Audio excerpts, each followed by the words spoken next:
Ladies and gentlemen, to make the history of the great conspiracy both clear and convincing, we need 100 volumes of 1,000 pages each. And we hope that those scholarly volumes will all be written in due course as a guide and a warning to future generations. But at present we have a more immediate and more urgent task. We want to give you simply an outline of the progress of this organized evil force from its beginning up to the present time. The aim of the conspirators always has been and still is to impose the brutal tyranny of their rule over the whole human race. Today, they are at last within striking distance of that ultimate goal. And we agree with the Honorable J. Edgar Hoover, who stated in the April 1961 FBI Law Enforcement Bulletin that the way to fight it, communism, is to study it, understand it, and discover what can be done about it.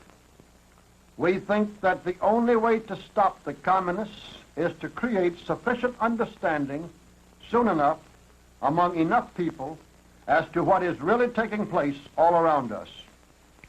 So let's do our best within the limits that are practicable for this occasion to review the whole fantastic story step by step. A, the early background. Step 1. We must hunt the first steps largely in the shadows rather than in the substance of history, for the conspiracy is deep-rooted. 200 years ago, or during the last half of the 18th century, there were in Europe many secret societies with grandiose dreams of overthrowing all existing human institutions and of rising out of the resulting chaos as the all-powerful rulers of a new order of civilization.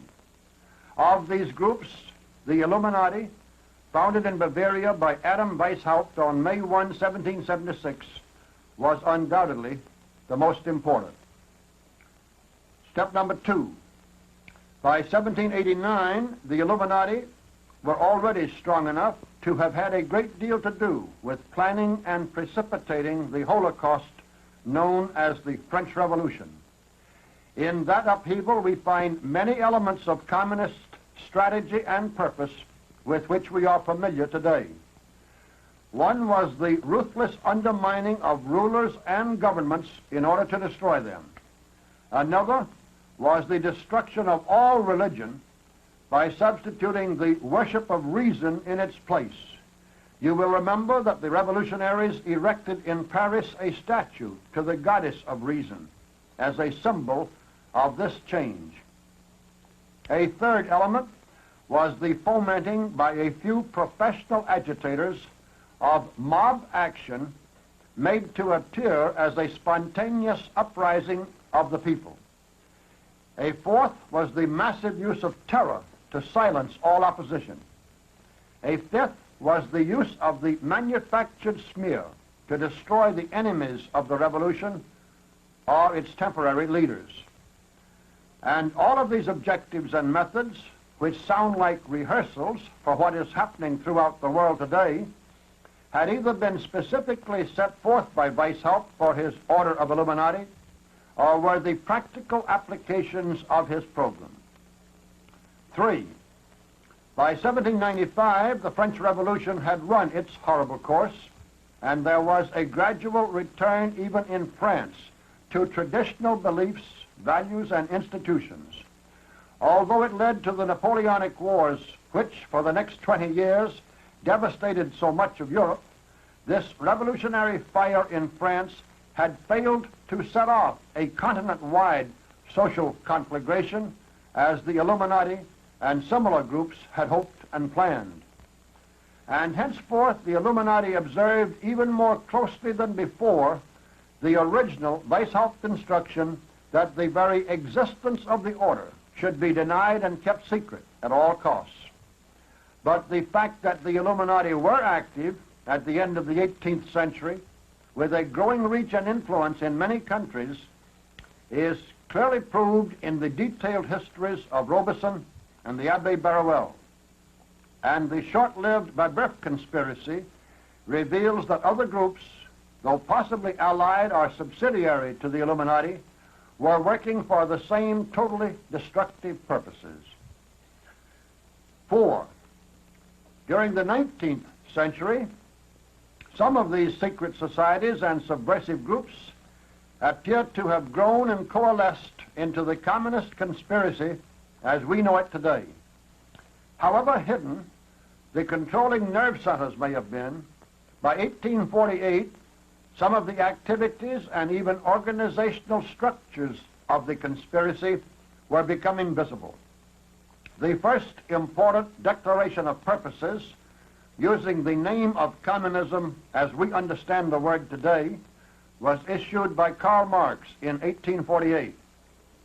Communist plotting was at work to some extent in the numerous uprisings of that year, 1848, as it has been in almost all insurrections and wars involving European nations since that time. 5.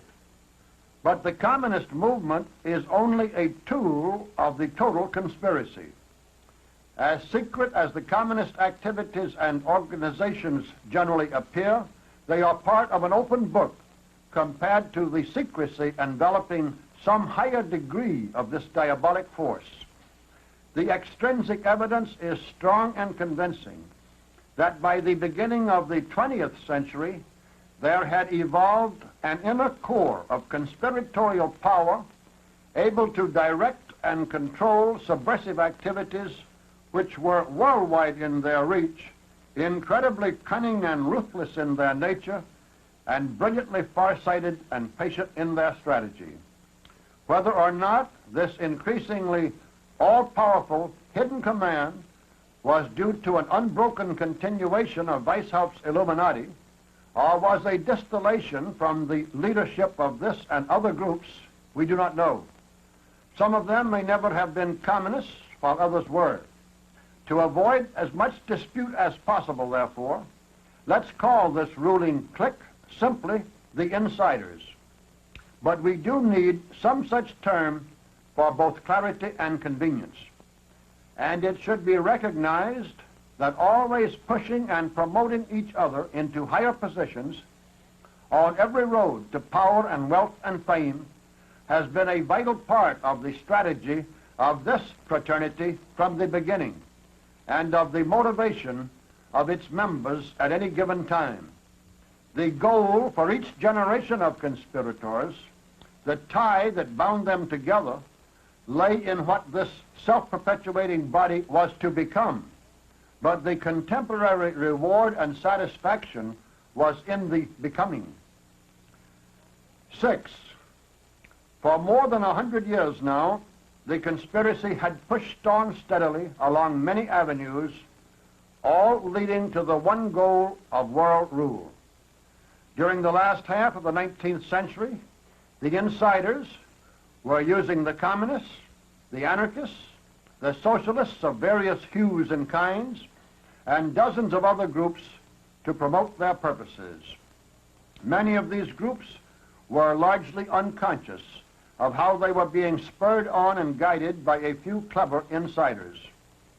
While under the guise of humanitarianism and in the pretended promotion of freedom and equality and brotherhood, these insiders and the gullible idealists who served as their dupes were busily undermining the very beliefs and institutions which made the 19th century a high watermark of such civilization as man has laboriously achieved. One broad avenue down which these conspiratorial forces advanced was known as progressive legislation. The very same collectivist theories and demagogic pretenses which had destroyed earlier civilizations were now paraded forth in the disguise of new and modern concepts. What Pisistratus had done in Athens in the 6th century BC, with the leverage of his vaunted concern for the working classes, Bismarck now began in Germany by basically the same approach. The controls which Diocletian had imposed on the Roman people 1,600 years before entirely for the good of the people themselves, you understand, were now matched by one socialistic regime in France after another. And in England, the advance of government paternalism caused Herbert Spencer to comment that the ultimate result of protecting fools from their own folly must be to fill the planet full of fools. Now, this great and growing stream of socialistic legislation was made possible, of course, by idealists with only the noblest of intentions, combined with or led by venal politicians with no more nefarious objectives than glory and pelf for themselves. In the rotting French Republic of 1900 AD, as in the rotting Roman Empire of 300 AD, most of the rot was introduced in the name of progress. Most of the people of Europe and America, for the past 100 years, for instance, have gradually been led to believe fervently that everything in the way of security legislation, from the first Workmen's Compensation Acts under Bismarck to the latest Medicare monstrosity under Lyndon Johnson, was a proof of their own nobility of outlook. And this is not the place to go into any discussion as to which pieces of the mosaic may really have been justified and worthwhile. For unrecognized by the visionary do-gooders and even by the opportunistic politicians, who alike were inveigled into pushing along this new humanitarianism, was the constant thread of its hidden purpose. That actual purpose was, on the part of the instigators who contrived it, always and by all means to reduce the responsibilities and rights of individual citizens while steadily increasing the quantity, the reach, and the potential tyranny of governments. This was the real long-range goal of the insiders who designed and controlled the movement, but who had realized from the beginning that communism must largely be advanced by non-communists who know not what they are doing. In the United States, with its remaining pioneer spirit and ubiquitous opportunities, the season was not yet ripe for offering this mess of pottage. And timing is always an essential part of communist strategy. But there was still plenty that could be done as a part of the grand design. So by 1914, the insiders, with comparatively few agents, but tremendous influence and cunning, had already brought about in our own country such decisively important measures in their program as central banking, a graduated personal income tax, and the direct election of senators. The brilliantly contrived central banking apparatus was called the Federal Reserve System. As in the case of the graduated income tax, its long-range significance and use could be well hidden under the pretended objectives at the time of its founding, and its ultimate value to the conspirators could be tremendously enhanced by the character and ability of the good men drawn into its top positions during the early decades of its existence. But what this function and prestige of the Federal Reserve System would inevitably come to mean, in time and in actual practice, was the control of credit, the control of the money supply, the ability to spend with increasing profligacy, and the means to steal continuously from the people by the debasement of our currency on the part of the federal government. And we have reached the stage today where all of these results have visibly come to pass. The graduated income tax, of course, was the second plank in Karl Marx's program for imposing communism on any country. From the very beginning, the whole scheme included, without the knowledge or understanding of the American people, a parallel gimmick for the benefit of the insiders, which we can identify as the system of tax-exempt foundations. The actual result of this development has been, as it was intended to be, that the wealthiest men in America have been able to accumulate untold billions of liquid wealth in these foundations by escaping the increasingly confiscatory taxes which prevented such accumulations outside of the foundation formula, and still have practically as much control of what can be done with this money and how it shall be spent in helping to move our country leftward as if these billions were in their private bank accounts. Since the founding of the Illuminati, each generation of insiders has visibly followed, so far as they were able, Weishaupt's stated and aggressive policy of pulling within their conspiratorial circle the sons of the very powerful and the very rich. In the United States, this policy, combined with the income tax squeeze on one side and the foundation loophole on the other, has gradually brought fantastic wealth into the service of the conspiracy, while putting ever greater handicaps and stronger brakes on the acquisition or the uses of money by those who might oppose the plans of the insiders. And the direct election of senators was of tremendously more importance than was realized when the 17th Amendment was adopted in 1913. For as long as the senators for any state had been elected by the legislature of that state, they clearly represented the state itself as a sovereign entity within a federal union, and not just the citizens of the United States within certain boundaries, as was the case for the members of the House of Representatives. This distinction had been carefully planned by our founding fathers in their studied effort to extend and improve upon what Cicero had praised so highly as the diffusion of government in the early Roman Republic. We had a division of federal governmental power into three branches: the executive, legislative, and judicial. We had the grand division between federal power and governmental power retained by the states. And we had the further division of this state power, again between three branches. The insiders, however, wanted gradually and eventually to bring about a concentration of all governmental power into the hands of the executive department of one central government. And the direct election of senators was actually their first huge legalistic step in that direction. Number 7.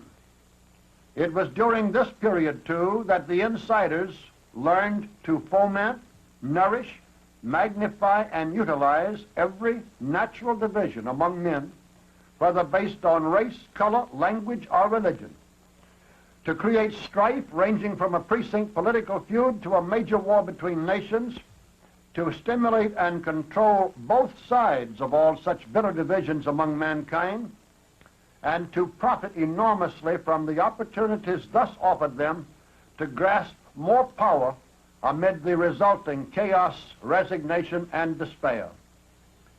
Today, the most important basic split among mankind lies in color. The communists are making the greatest possible capital for themselves out of that division and are planning to make even more capital in the future. But in the 19th century, the division of greatest significance was between Jew and Gentile. So the most valuable plank in this area of communist strategy was the revival, nourishment, and magnification of the dislike, distrust, and bitterness now associated with the term anti-Semitism. The communists are always sharpening and using both edges of this sword in their efforts to weaken and destroy the John Birch Society. Just for an illustration, they have dupes and agents clamoring incessantly that the society is anti-Semitic. And at the very same time, they have agents provocateurs everywhere trying to persuade members of the society that the whole communist movement is simply a Jewish conspiracy, and that these members are wasting their time in the John Birch Society because its leaders do not have the courage to name the enemy. And by this typical communist method, they have made anti-Semitism into one of the most powerful weapons in their whole arsenal of destruction. Number 8, but the decisive success of the insiders and of the various groups and forces through which they have worked in this more shadowy period of their machinations and advance prior to 1917 lay in their instigation of the First World War. Looking back now, it is easy to see how this great beginning of the long, deliberate destruction of the soundest values and most stable institutions of our civilization, at the cost of the cruel killing of so many of the finest youth of Europe and America, was deliberately contrived by power-hungry criminal megalomaniacs in this clique of insiders simply to serve their own purposes. The very slogan, "To make the world safe for democracy," by which Americans were inspired to greater enthusiasm in their contribution to this Holocaust, should have been a giveaway to any intelligent student of history and political science. For at least since the time of the Greeks, it has been well known, as it clearly was to our founding fathers, that democracy was not only the worst of all forms of government, but was the last direct step of any nation and any people on the road to an unbridled mobocratic dictatorship. By 1916, it was already so important to the insiders to convert our constitutional republic into a democracy that Edward Mandell House and his dupes and allies even used their war, in part, to promote the proper attitude for such a change on the part of the American people. But this was only a comparatively small part of the mighty betrayal, not only of the United States, but of our whole human race and of its reasonably humane civilization. For once America had been enticed by lying propaganda and tremendous cunning into this great senseless European war, the world could never be the same again, nor as happy and sane a world again for at least a long, long time, as the insiders were well aware, and they undoubtedly rejoiced at the success of their satanic schemes. Section B, From War to War. Step number 9. This brings us out of the shadows into the historically clear past with regard to the steps we are listing in the progress of the conspirators. For in 1917, Lenin, Trotsky, and a relative handful of ruthless criminals, financed and directed by insiders in various European countries and in the United States, seized power in Russia.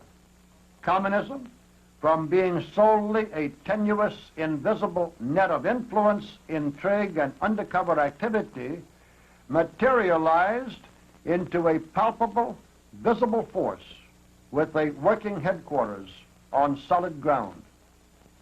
Since that time, the communist arm of the conspiracy has come to be regarded, however inaccurately, as its whole body.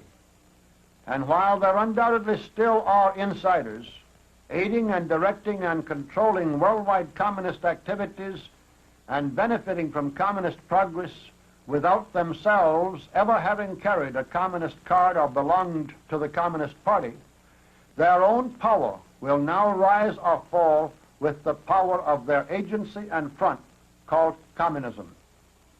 For practical considerations, the agency has become almost the equivalent of the principle. The enemy which we need to oppose, expose, and destroy in order to save our country and our civilization can properly be identified as the communist conspiracy. But to understand this enemy, it is important to remember and to understand its roots. Number 10. After 1917, the communists quickly and ruthlessly solidified their first physical conquests. In 1922, after unlimited use of terror and torture in establishing their tyranny, this communist gang led by Lenin consolidated Russia proper, Russian Armenia, Azerbaijan, Georgia, Belarus, and the Ukraine into the Union of Socialist Soviet Republics. It is worth remembering, however, that the USSR was founded in 1922, not 1917. Number 11. After Lenin's death in 1924, Joseph Stalin gradually took his place and then rose far above it. By 1929, Stalin had succeeded in exiling Trotsky from Russia and in making himself the recognized dictator.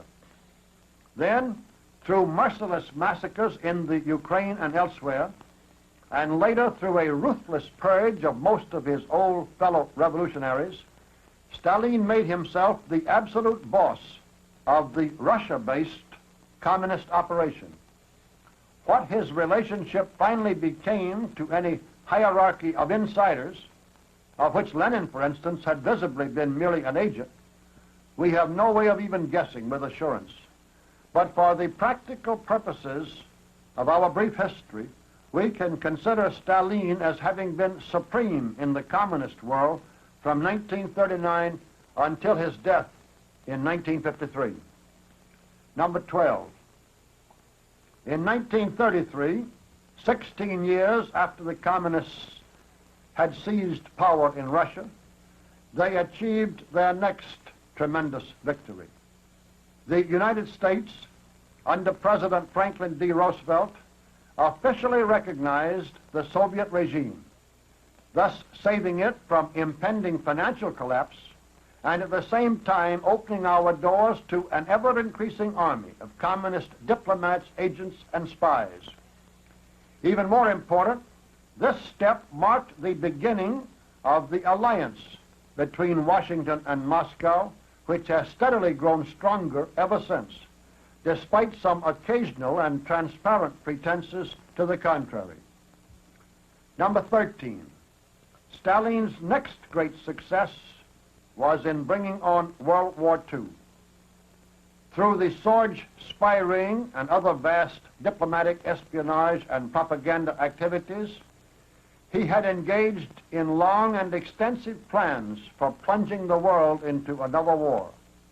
There is no doubt that he had plenty of help in this endeavor from insiders within the governments and occupying other positions of great influence in most of the important nations involved. By 1939, all of this planning was ready for fruition. Stalin then precipitated the war by encouraging Hitler, through a temporary alliance, to invade Poland. Number 14. By the end of 1941, Stalin had exactly the alignment he had wanted. He had broken with his carefully built-up foil, Adolf Hitler, who had then invaded both France and Russia itself. The United States had been brought into the war in Europe by massive propaganda, with the Japanese attack at Pearl Harbor as the blinding flash which overcame all resistance to our involvement. The alliance of the Western capitals with Moscow, already largely in effect through the work of Stalin's agents and the influence of the insiders, now became official. The Western powers not only blindly accepted Stalin as an ally, but then conducted the war largely according to his dictation, in a manner to serve his purposes. Hypocrisy and propaganda reigned supreme, with treason in the background behind them. Although the officially stated purpose of the whole war in Europe was to protect the territorial integrity of Poland and other small nations, it was never even suggested that Stalin give up that part of Poland which he had seized in his joint crime with Hitler. Nor were the American people allowed to grasp the fact that Soviet Russia remained practically an ally of our enemy, Japan, through the Molotov-Matsuoka non-aggression pact during all the years we were supporting Stalin so mightily in the war with Germany. Nor were the American people allowed to realize the further fact that Stalin's agent, Mao Zedong, was keeping huge armies of our real ally, Chiang Kai-shek, tied up in preventing Mao's communist forces from overrunning all of the northern provinces of China, right while Chiang's armies were so badly needed to fight Japan, the joint enemy of both China and ourselves. And it was kept especially well hidden from the American people that Stalin, by cruel trickery, managed to keep our war with Japan going for many months after the Japanese were trying desperately to surrender. Everything about this war, in Asia as in Europe, was grist for the communist mill, and the killing and destruction on so vast a scale did not cause Stalin nor the insiders any more compunction than if they had overturned an ant-heap. Number 15. During the war and throughout the Western nations, it became increasingly fashionable, patriotic, and profitable for everybody to sympathize with the communists, understand the communists, and help the communists in all feasible ways. The world had never before seen so many countries led towards their own ruin by treasonous pressures within their own boundaries. And in Washington, as in London, from 1941 through 1945, communist agents and sympathizers, taking full advantage of the mood and the opportunities created by our alliance with Soviet Russia in the European war, entrenched themselves so solidly that communist influences became dominant in our government. They have remained dominant ever since. At the same time, the communist infiltration into positions of power in our press, our educational system, and every other division of our national life, which had already been steadily increasing, was given new impetus and new openings by the official pro-communist attitude of the wartime administration. Number 16.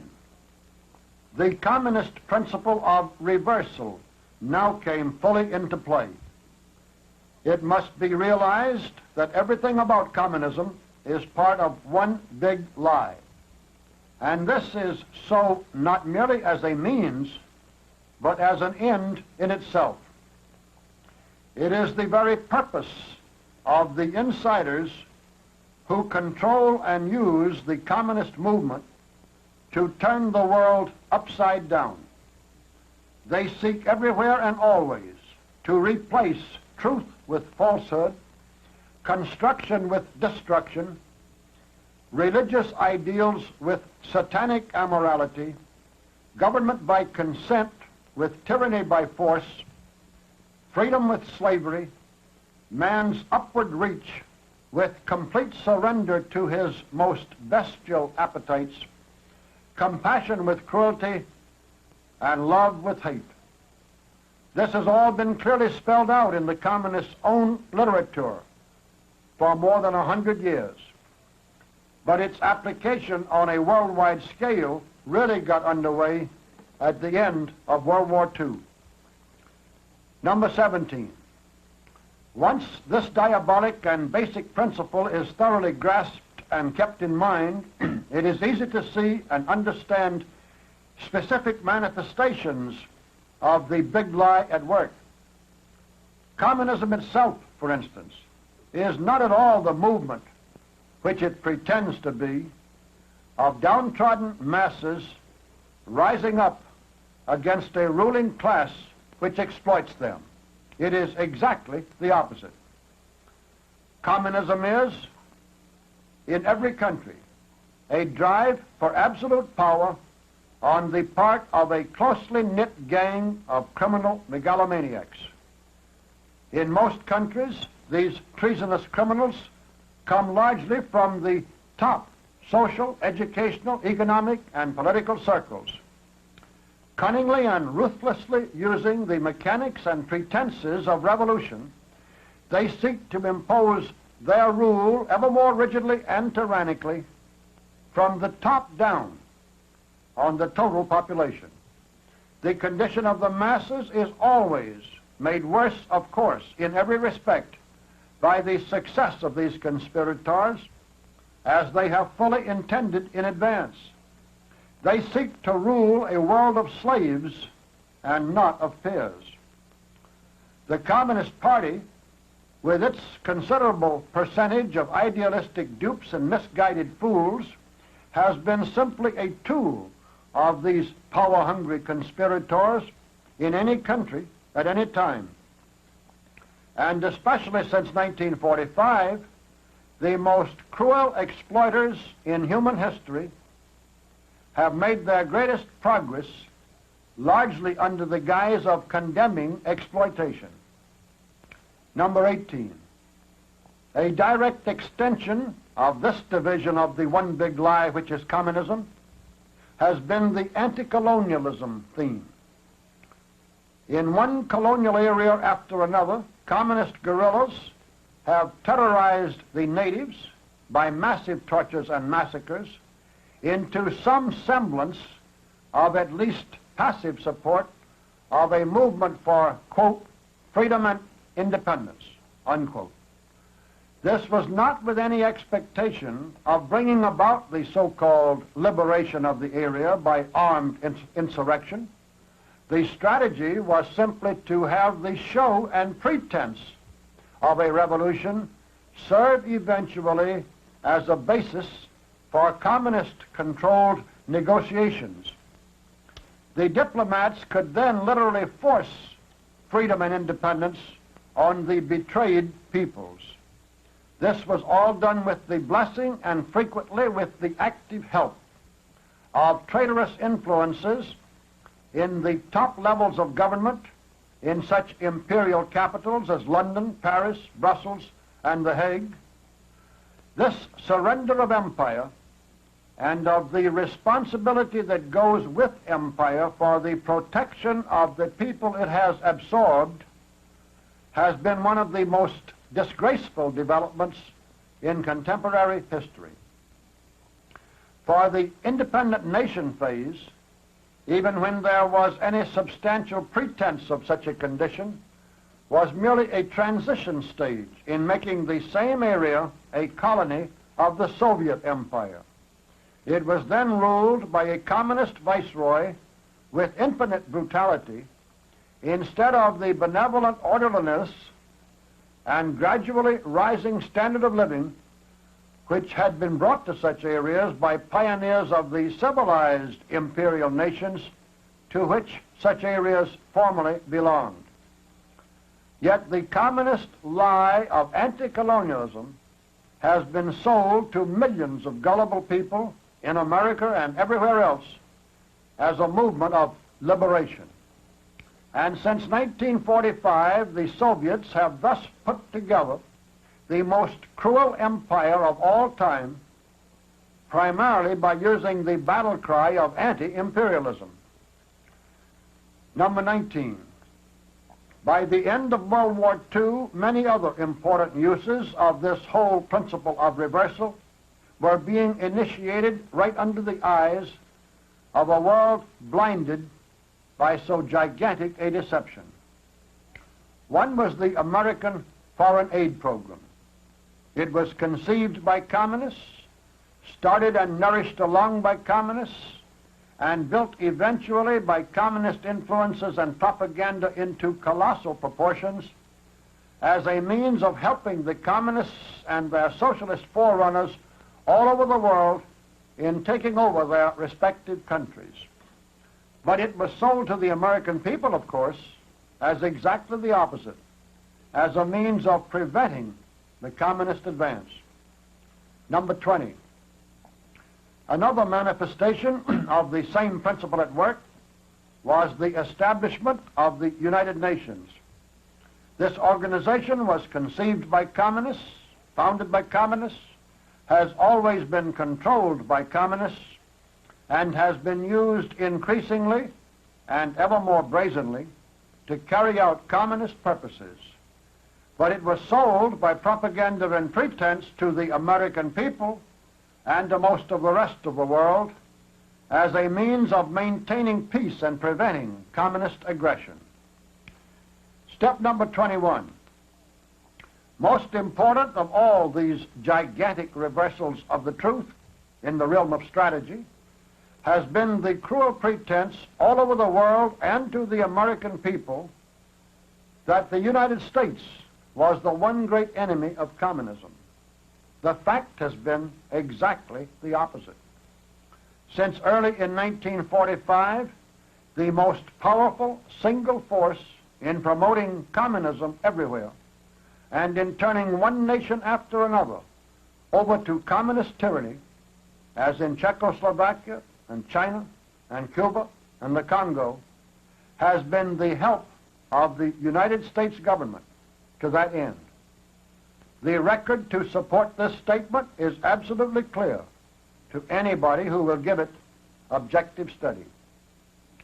Number 22.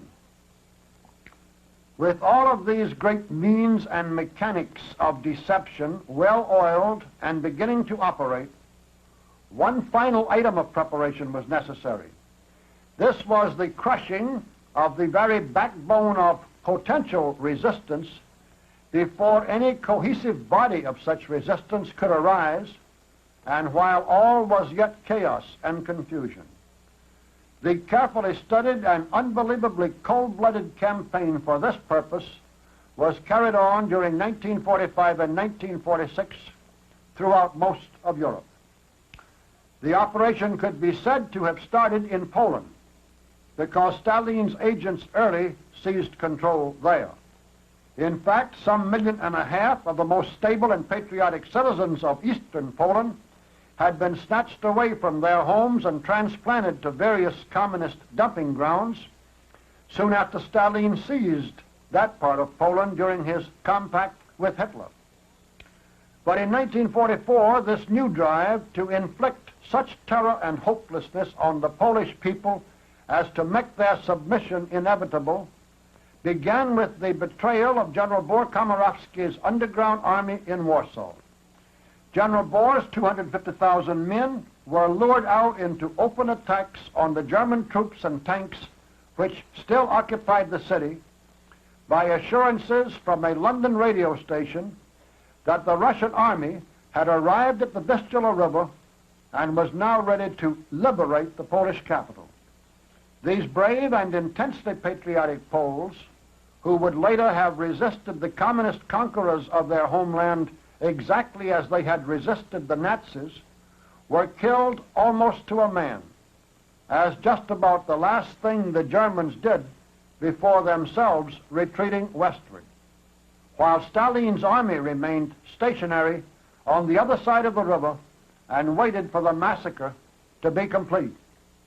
And the coldly systematic destruction of all Polish resistance by Stalin's Lublin gang really got underway only a few months later.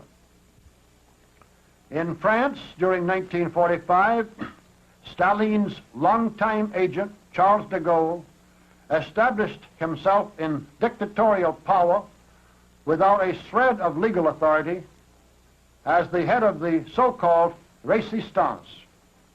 Although the Germans were now completely defeated and all German troops and occupation authorities had been withdrawn from France, so that there was no longer any legitimate activity for members of the Resistance, communist thugs from many countries now poured into France to join forces with similar activists in the de Gaulle movement.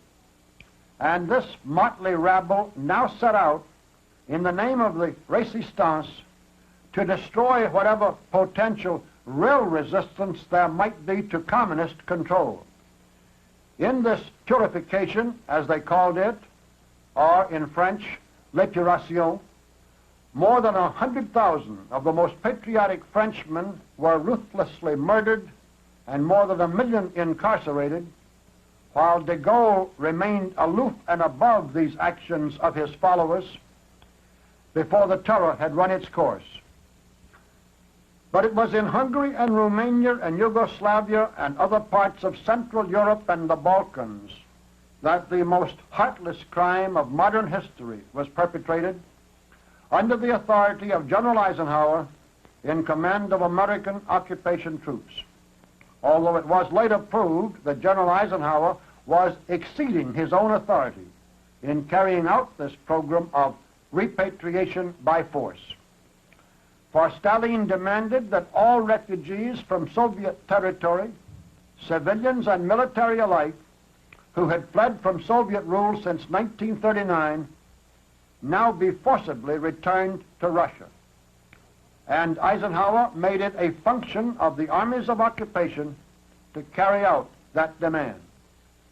In this compliance with communist purposes, somewhere between 2 and 5 million human beings, including tens of thousands who had fought valiantly on our side in the war against Germany, were forced into boxcars at bayonet point amid epidemics of suicides by the most pitiful means and beyond all calculations, and were transported to Soviet territory and to the torture and death which awaited them there.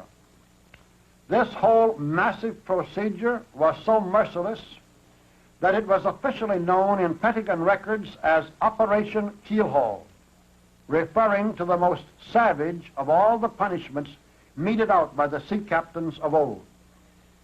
In the United States today, there are still huge numbers of former GIs who remember with horror the part they were compelled to play in so cruel a campaign of betrayal and extirpation of Stalin's most dangerous enemies. But very few large-scale crimes have ever been kept so little known. When even these former soldiers, as American citizens, now on American soil, have found it so futile or so unwise to speak up about the orders they had to carry out, you can readily imagine the effectiveness of this massive horror in deterring and destroying resistance on the part of Central Europeans to the ensuing enslavement of their countries by the communists. Similar preventive measures on a similar scale as to both ferocity and numbers were carried out in other parts of Europe, in addition to the 3 illustrations we have outlined here. The communists make full and repeated use of the ancient Chinese precept that the surest way to conquer any enemy is to break his will to resist. They are still applying that strategy in full force against the anti-communists in the United States today, as against their remaining unconquered enemies everywhere in the world.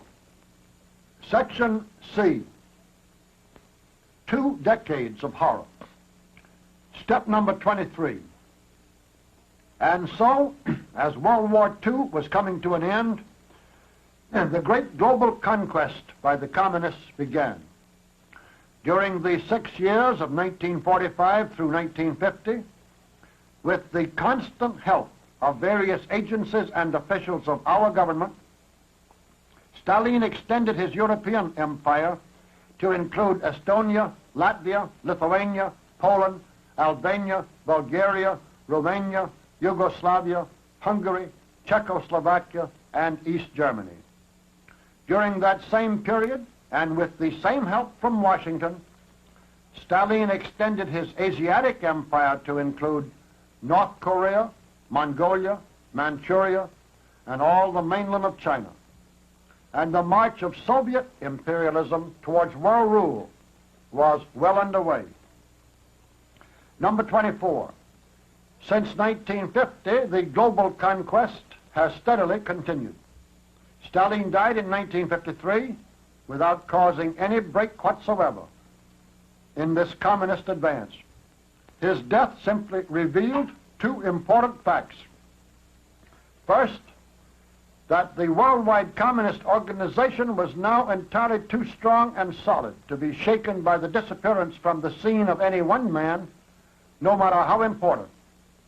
And second, that the hold of the insiders and communists over the Western governments was so complete as to prevent any slightest effort being made by any supposedly anti-communist nation to take advantage of any temporary weakness or indecision in communist ranks, such as the death of Stalin might have been expected to provide.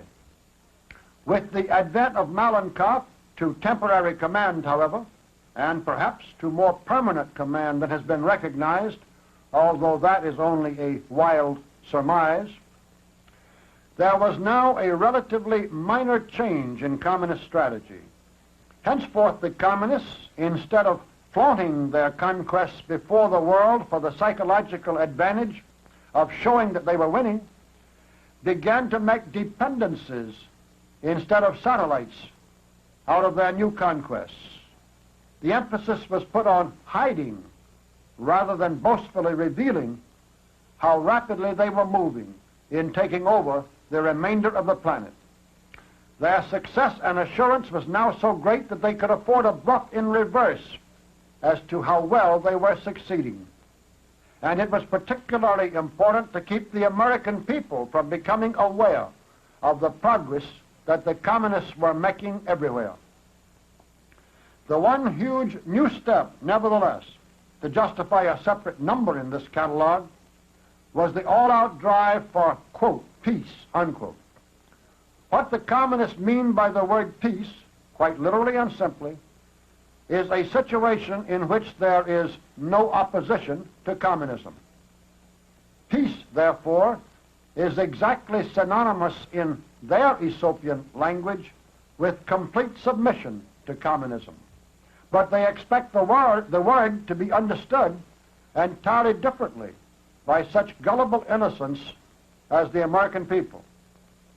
And with the communists themselves stirring up guerrilla wars and international so-called police actions all over the world, it is as natural as day for them to appeal to the universal human desire for peace. Hence, as Louis Boudin's so ably pointed out years ago, the communist cry has been peace, and they have promoted and are still promoting limitless bloodshed and wartime horrors, which always serve their purposes under this guise of constantly seeking to find some formula for peace. Number 25. Since the United States was regarded, however inaccurately, or however incorrectly, by the enslaved or threatened people all over the world as the one great bastion against final and total communist victory, there has been an unceasing demoralization of these peoples and a breaking down of their will to resist by a steady destruction of the prestige, moral leadership, military superiority, dependability as an ally, and even the independence of our nation. And the most effective contributions to this erosion of American greatness have been made by traitorous influences within our own government. The Korean War offered many illustrations of this communist formula at work. The present action in Vietnam is offering, among other immense gains for the communists, a further and final shattering of all remaining American prestige. When the supposedly most powerful nation on earth appears unable to lick a bunch of half-starved guerrillas in an area the size of Missouri, it is obvious to all the world that the anti-communists on both sides of the Iron Curtain are indeed putting their dependence on a paper tiger. Number 26. The communists have extended their strategic plan of divide and conquer to include the formula divide and keep conquered. They have deliberately precipitated revolts in one subjugated country after another in order to destroy potential future resistance at a time that was safest and most convenient to themselves, and in order to avoid the dangerous possibility that the enslaved peoples of several nations might all revolt at the same time. For any such simultaneous revolt in many different areas might spread and coalesce into a conflagration which could wipe out the whole worldwide communist conspiracy. In some instances, as in the case of the Hungarian uprising, which they precipitated in the late fall of 1956, the communists have had many other gains in mind as well, such as the bringing to this country of thousands of carefully selected communists and turning them loose as Hungarian freedom fighters. But the primary purpose still remained as stated. There have been other formulas, of course, for the insiders now have had almost 200 years of cumulative experience by which to guide their steps. But this is an outline, not a comprehensive treatise, so let's summarize quickly our conclusions up to this point. To do so, we simply note that the communists have now established their formal rule over almost half the peoples, and their informal but preponderant influence over almost all of the governments of the whole earth. The exceptions to the latter category include Spain, Portugal, West Germany, South Africa, Rhodesia, Nicaragua, Paraguay, Nationalist China, New Zealand, and Australia, but not, unfortunately, the United States. Although at least 98% of all federal employees are, we believe, entirely loyal and patriotic, the communists and the insiders above them, who of course include some communists, now have full working control over our government because of the prestige and position and influence of this other 2%.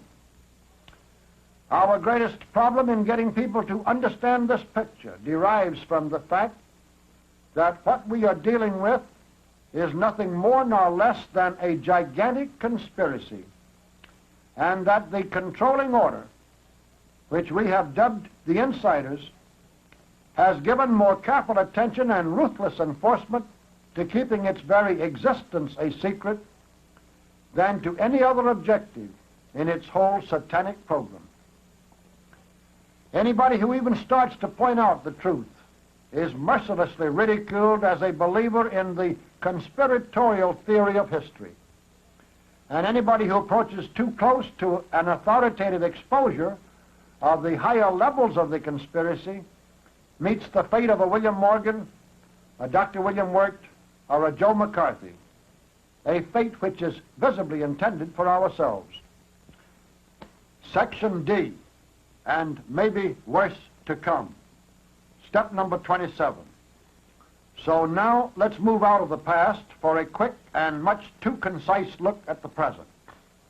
The one great job left for the communists is the subjugation of the people of the United States. Even with the help of all the power of our government, which the communists already own, and with the brazen coercion and insidious bribery for which that power is now being used, the insiders do not underrate the magnitude of this undertaking.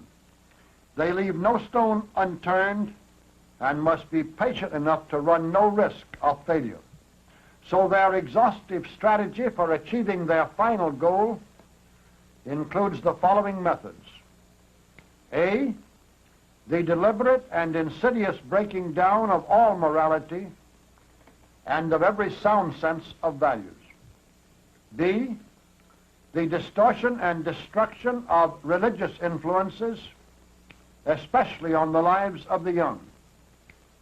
C, the constant indoctrination of young and old alike through our educational system and through our communications and entertainment media in a preference for, quote, welfare and security, unquote, against responsibility and opportunity. D, making an ever larger and larger percentage of American industry, commerce, agriculture, education, and individuals accustomed to receiving and dependent on government checks. E, a constant increase in legislation, taxation, and bureaucracy, leading directly towards 100% government. F, the gradual conversion by judicial fiat of our republic into a democracy as the one best legalistic road to a mobocratic dictatorship. G, the creation of riots and the semblance of revolution under the guise and excuse of promoting civil rights. H, developing this Negro revolutionary movement, as the communists describe it, into a broader proletarian revolution of the have-nots against the haves. I, destroying the power of local police forces to preserve law and order. J, carrying on and steadily escalating a completely phony foreign war in Vietnam, phony because the communists are actually running both sides of it, as an excuse for gradually establishing more and tighter government controls over every detail of our daily lives. K, under carefully contrived conditions of famine and the threat of starvation, using ration cards as leverage to bribe and coerce the heads of families to submit to a communist regime, exactly as was done by Menshikov in Poland and by the followers of Madame Sun Yat-sen in China. And L, eventually bringing about, quote, peace, unquote, a few years from now, by surrendering all remaining American sovereignty to the United Nations and enabling that communist one-world government to police our country with foreign troops and mercilessly suppress all opposition with exactly the same cruelties and terror that have already been used in dozens of other countries. Except for the threat of famine, which has still been well hidden from the American people, you can see all of these things taking place today all around you. If you have not been too blinded by communist propaganda, you will understand that they are not just happening as a result of natural causes, but are the product of long, extensive, brilliant, and ruthless planning by the evil forces which seek to destroy us.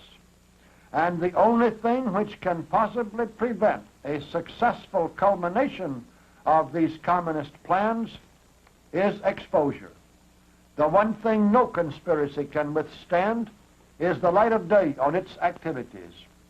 If enough people can be brought in time to see and understand that it is happening here, now, the process can still be stopped and the chains thrown off before the shackling is complete.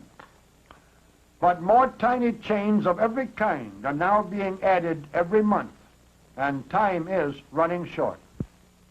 To prevent this arousing of the American people before it is too late, the communists are counting on certain basic accomplishments of their long-range strategy and its supporting propaganda.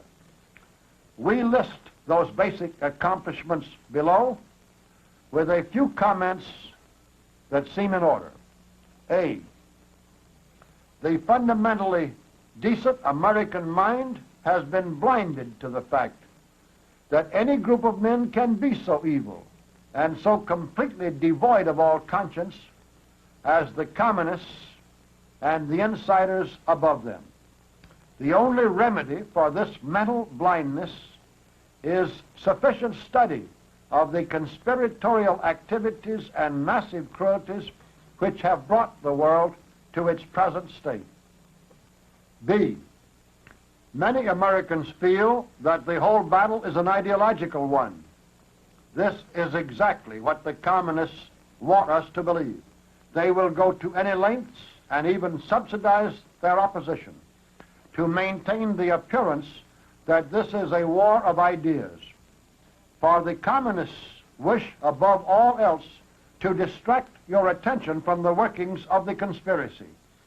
And there are conservatives who will still be ridiculing the conspiratorial theory of history and feeling that we simply have to win a vast debate with the liberals if a few years from now the armed police of a central tyranny knock on the door at 2 o'clock in the morning and haul them away to some unknown destination.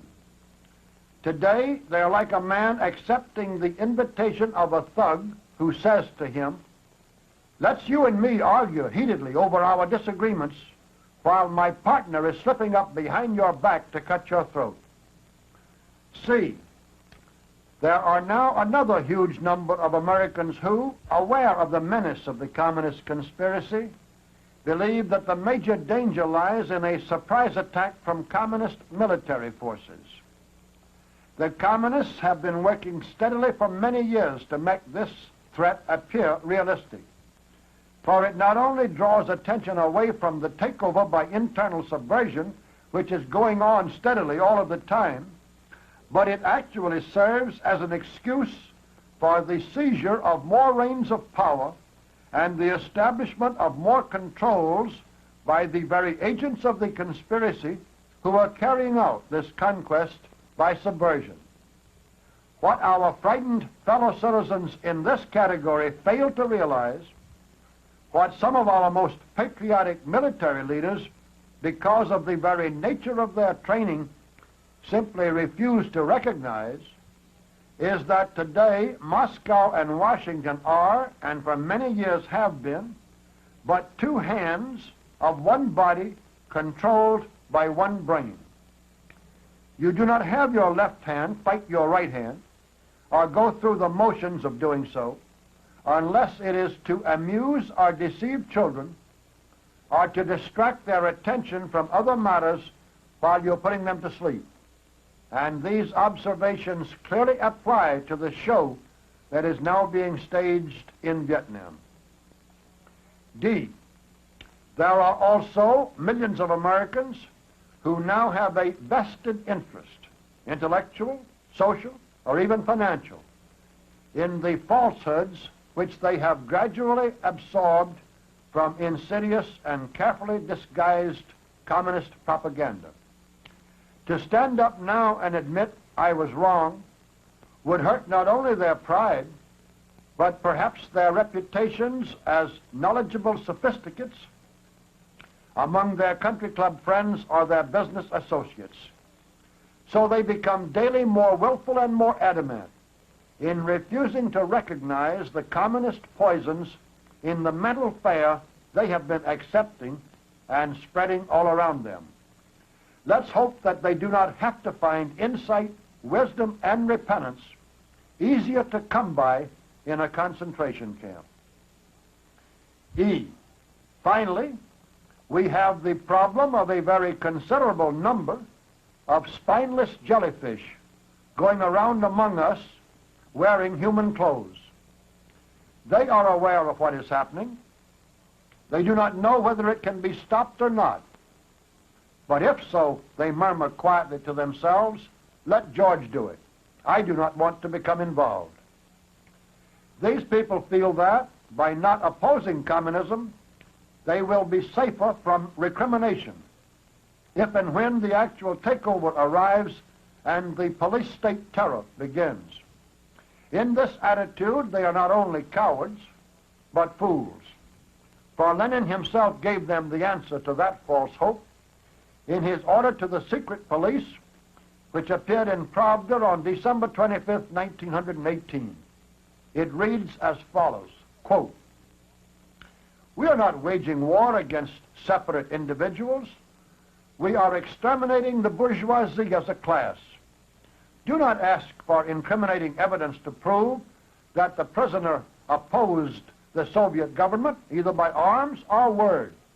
Your first duty is to ask him what class he belongs to, what were his origin, education, and occupation. These questions should decide the fate of the prisoner, This is the meaning and essence of Red Terror, unquote. And the only change in communists since Lenin's day is that they have become infinitely more powerful. Finally, ladies and gentlemen of our listening or reading audience, our whole story can best be summarized in one vernacular and very earthy expression. In the 20th century, modern man is simply being played for a sucker by an amoral gang of sophisticated criminals. These cunning megalomaniacs seek to make themselves the absolute rulers of a human race of enslaved robots in which every civilized trait has been destroyed. The insiders at the top and all their communist minions constitute only a tiny percentage of the race they plan to rule. Although they now occupy most of the positions of great prestige and influence in Washington and London and Paris, as well as in the financial, educational, and publishing circles of the whole world, their power rests entirely on bluff, pretense, and deception. Both their success and their purposes are contrary to the whole current of human history.